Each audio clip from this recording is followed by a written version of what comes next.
Hello दोस्तों, good afternoon. One short revision CA inter chapter number 3 prospectus and allotment of shares. ये chapter list important chapter में है, but 0 to 5 marks के questions पूछे जाते हैं इस चैप्टर से। 0 to 5 मार्क्स के क्वेश्चन इस चैप्टर से आपसे पूछे जा सकते हैं। चैप्टर है आपका prospectus and allotment of shares.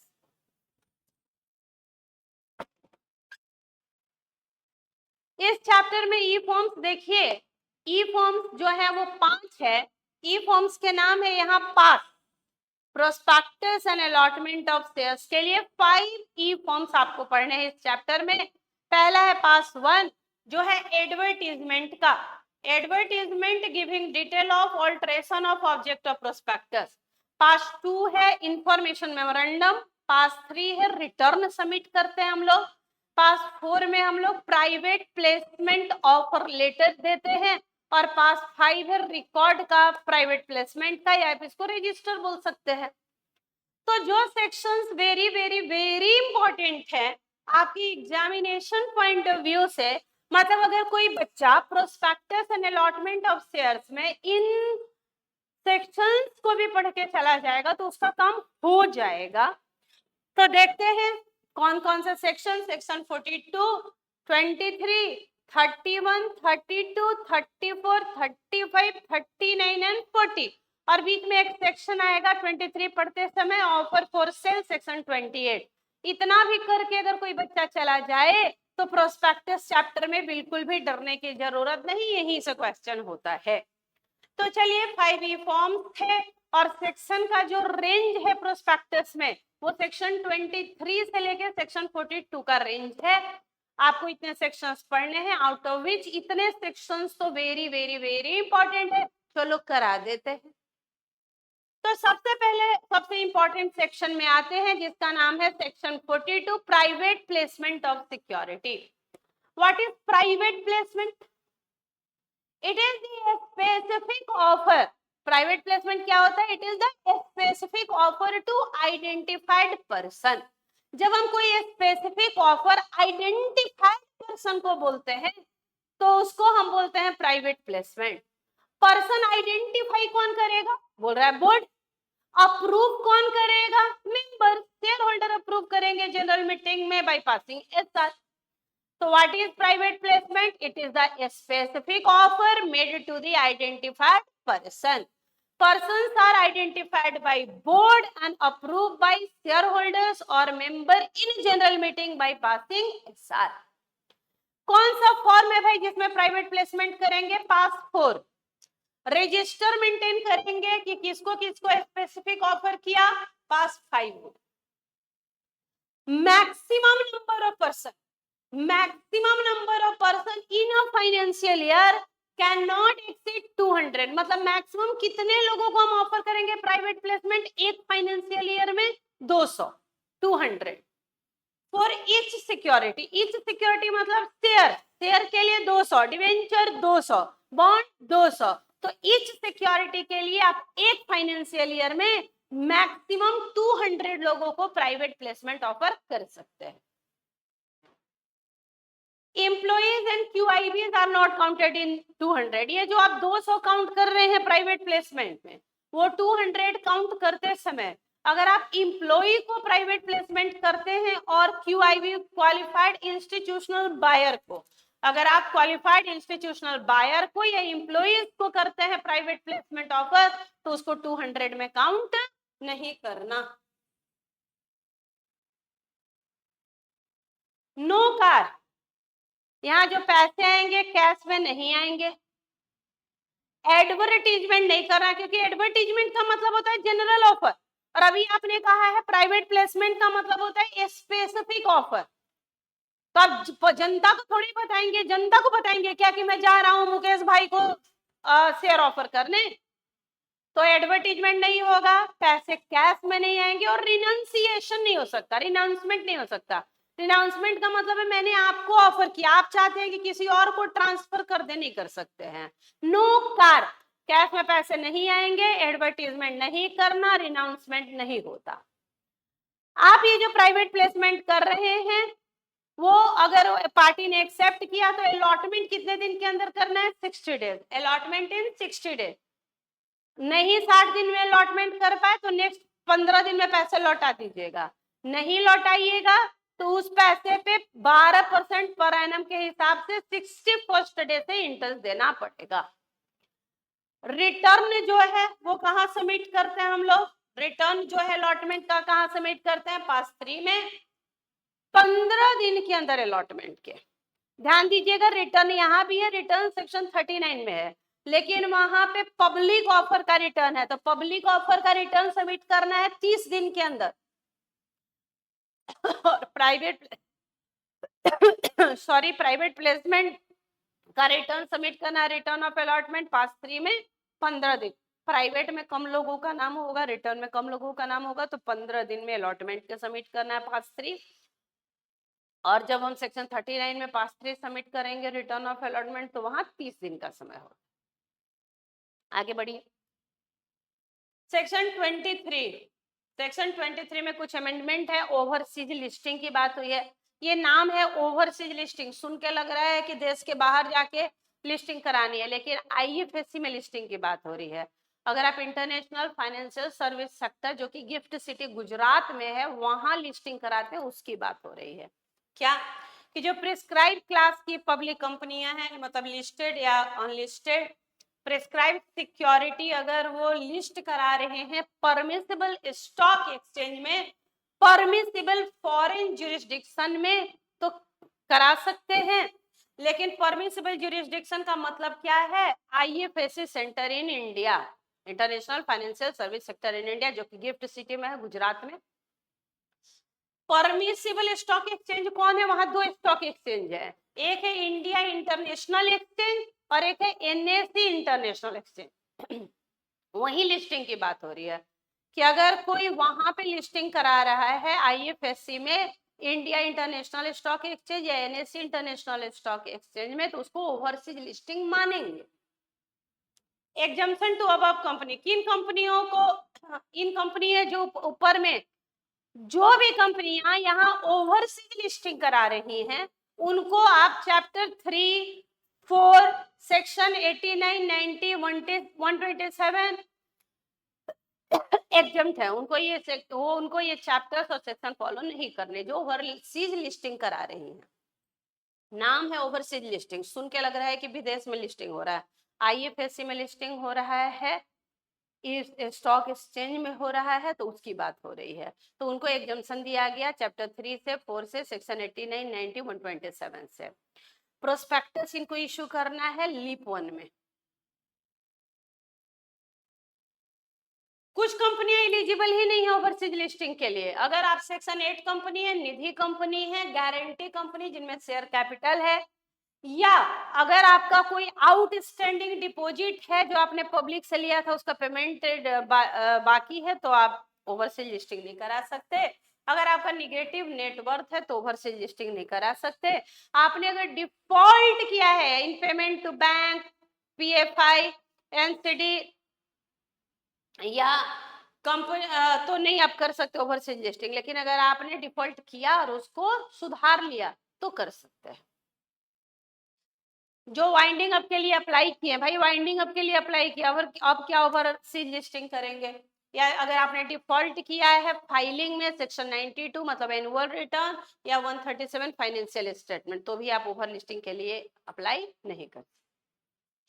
OFS क्या होता है? Offer for sale. मान लो हम प्रमोटर है बेटा, मेरे पास शेयर्स है, हम चाहते हैं कि वो शेयर्स जनता को ऑफर हो, तो हम खुद नहीं करते, हम कंपनी के थ्रू करवाते हैं, बोर्ड करता है, जो भी खर्चा आएगा हम उसको रीइंबर्स कर देंगे और हमारे शेयर्स जनता को चले जाते हैं। ये अच्छी बात है कि पब्लिक के हाथ में होल्डिंग जाएगी प्राइवेट हाथों से। प्रोविजन, तो अगर हम ऑफर फॉर सेल करते हैं मतलब प्रमोटर्स के शेयर जनता को ऑफर हो रहे हैं, तो आपको प्रोस्पेक्टस इशू करने की जरूरत नहीं है। यहाँ minimum subscription, minimum application money apply नहीं होता। एक्सपेंसेस जो है वो बोर्ड करेंगे और उसको कौन रीइंबर्स कर देगा? प्रमोटर, क्योंकि वो प्रमोटर का खर्चा है ना, प्रमोटर करता तो खर्चा आता, बोर्ड कर रहा है तो कहाँ से ले लेगा? प्रमोटर से। What is self prospectus? दो prospectus very very important, section 31 self prospectus और सेक्शन 32 रेड हेरिंग प्रोस्पेक्टस। आपसे पूछ देता है क्या होता है बेटा self prospectus, very very important. Self prospectus, red herring prospectus बहुत बार पूछा गया प्रश्न है। तो आइए self prospectus, prospectus containing detail of security. Self prospectus क्या है? एक ऐसा प्रोस्पेक्टस जिसमें सिक्योरिटी का डिटेल है, to be issued in tranches, tranches में मतलब more than one issue over a period of time, मतलब एक साल में मान लो हम 4 बार लेके इशू आने वाले हैं, एक साल में 4 बार, तो हम 4 बार प्रोस्पेक्टस इशू ना करके एक बार ही प्रोस्पेक्टस इशू करके और जानकारी देंगे कि हम 4 बार इशू लेके आने वाले हैं। एक चीज क्या होगा, बार बार प्रोस्पेक्टस नहीं छपवाना बंटवाना होगा, इसलिए। तो what is self prospectus? Prospectus containing detail of security to be issued in tranches. Tranches मतलब more than one issue over a period of time without issuing prospectus again and again. SEBI approval चाहिए, सेबी से approval ले लेंगे। ये कितने दिन के लिए सेल्फ प्रोस्पेक्टस वैलिड होता है? 1 साल। इंफॉर्मेशन मेमोरेंडम पास 2 में आरओसी को आपको सबमिट करना पड़ता है प्रायर टू सब्सिक्वेंट इशू। जब दोबारा आप इशू लेके आएंगे, अभी से प्रोस्पेक्टस दे दीजिए, इशू लेके आइए, जब आज के 4 महीने बाद फिर से आप इशू लेके आएंगे, उसके 30 दिन पहले इंफॉर्मेशन मेमोरेंडम पार्ट 2 में आरओसी को सबमिट कर दीजिएगा, जिनमें उनको बताइएगा कि उस समय से अभी तक क्या कोई नए चार्जेस वगैरह क्रिएट हुए हैं, क्या कंपनी के फाइनेंशियल पोजीशन में कोई मटेरियल चेंज हुआ है क्या। इंफॉर्मेशन मेमोरेंडम सबमिट कर दीजिएगा सब्सिक्वेंट इशू से 30 दिन पहले आरओसी को, जिसमें बताइएगा कि क्या कोई नए चार्ज वगैरह क्रिएट हुए हैं क्या आपकी कंपनी ने नए नए लोन लिए हैं, असेट गिरवी रखे हैं क्या कंपनी का जो पहले फाइनेंशियल पोजीशन था और अभी जो फाइनेंशियल पोजीशन है उसमें कोई मटेरियल सिग्निफिकेंट चेंजेस हुए हैं क्या, ये इंफॉर्मेशन मेमोरेंडम में बता देंगे।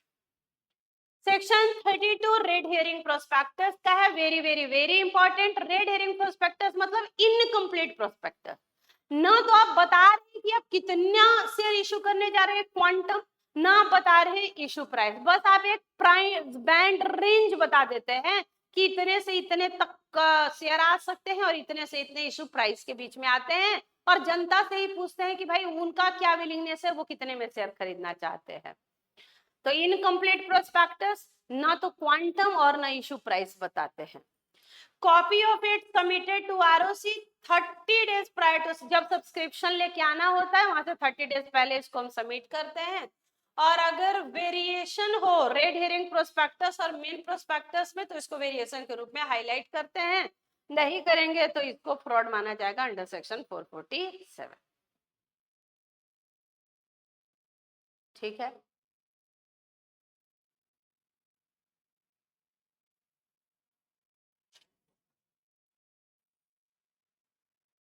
एक बार आप इसको जल्दी से रीड करें दोनों को, फिर हम आगे बढ़ते हैं। एक बार जल्दी से रीड कीजिए, 1 मिनट का टाइम लीजिए।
हो गया बेटा रेड हेरिंग प्रोस्पेक्टस?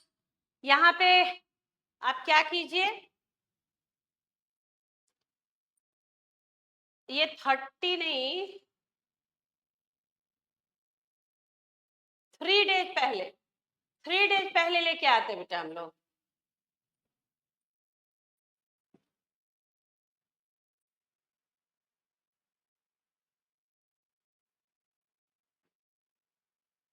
यहाँ पे 3 नहीं, यहाँ पे क्या होगा 3 डेज, नॉट 30 डेज, 30 डेज नहीं, 3 डेज पहले।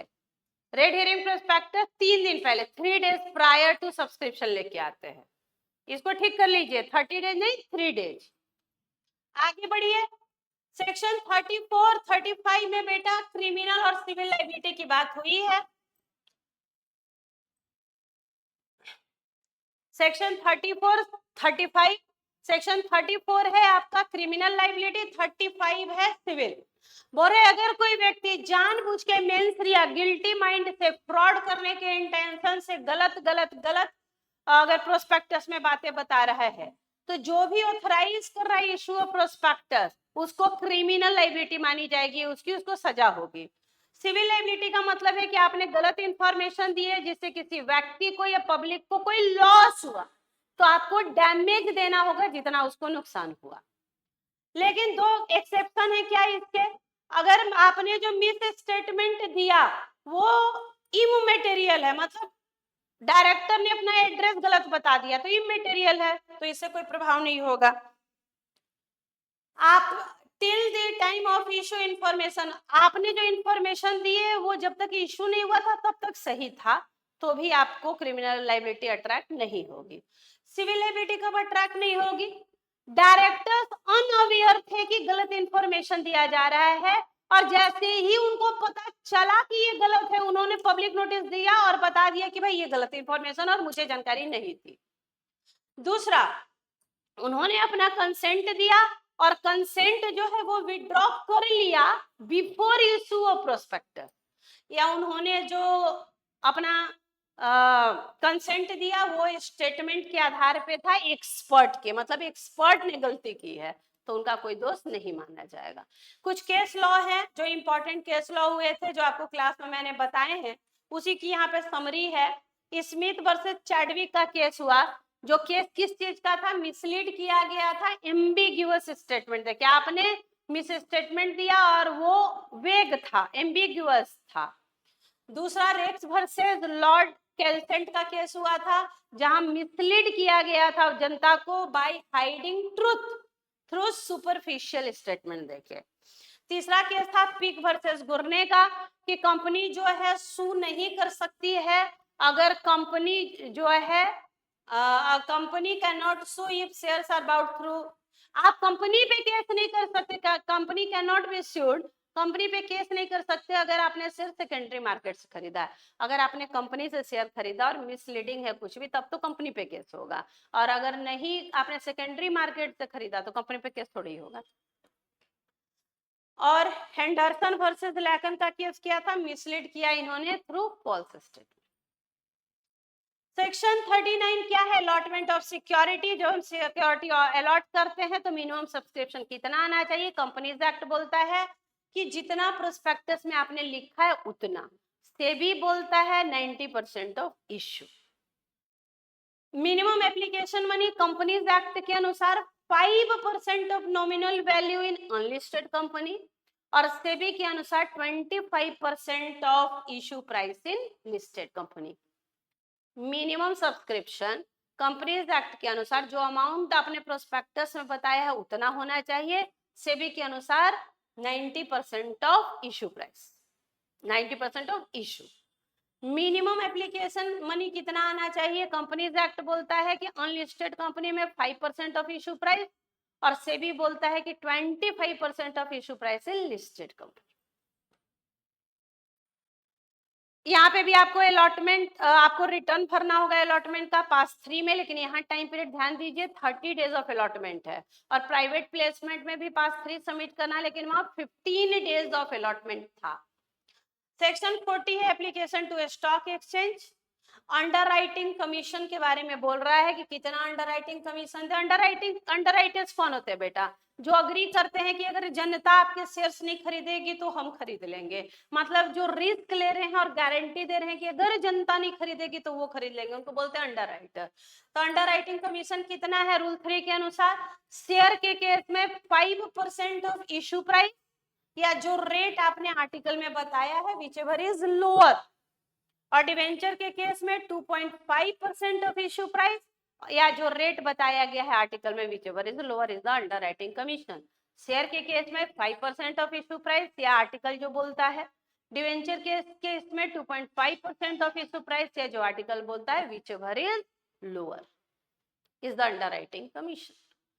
तो ये था आपका chapter prospectus and allotment of shares. One short में आपने इंपॉर्टेंट सेक्शंस के हाईलाइट देखे, रिवाइज किया।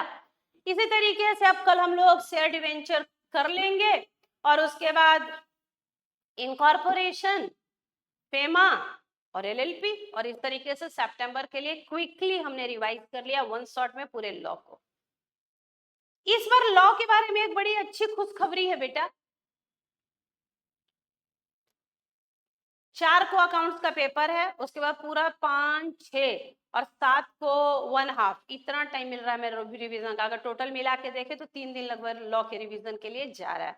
तो लॉ को बहुत अच्छे से रिवाइज करना होगा। एक बार हम लोग मैराथन करेंगे जिसमें एक बार क्विक लॉ का रिवीजन करेंगे। तो चलिए फिर आपसे मुलाकात होगी। आज के लिए प्रिलिमिनरी और प्रोस्पेक्टस अलॉटमेंट को आज खत्म कीजिए रिवाइज करके। स्वस्थ रहें, व्यस्त रहें, मस्त रहें, लगे रहें। Thank you very much.